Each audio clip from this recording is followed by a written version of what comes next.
वडवळ तालुका मोहोळ येथील श्री नागनाथ मंदिरामध्ये श्रींचा गाभारा प्रवेशद्वार व दर्शनी भागावर चांदीचे नक्षीकाम करण्याचे कार्य श्री नागनाथ देवस्थान पंच कमिटीच्या वतीने हाती घेण्यात आले असून या कामी वडवळ येथील मारुती सोपान शिखरे यांनी 6 लाख रुपये देणगी दिली आहे।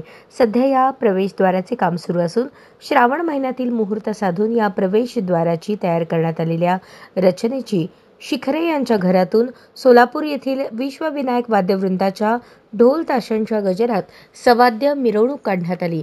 मंदिरातील श्री नागनाथ देवस्थान पंच कमिटीच्या वतीने शिखरे कुटुंबियांचा मंदिरात श्री नागनाथ देवस्थान पंच कमिटीच्या वतीने शिखरे कुटुंबाचा सत्कार करण्यात आला।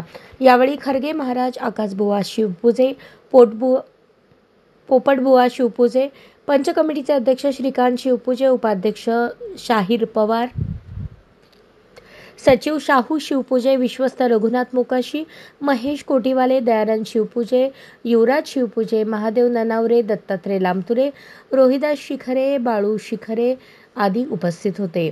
विश्वस्त महेश कोटीवाले यांनी सूत्रसंचालन केले।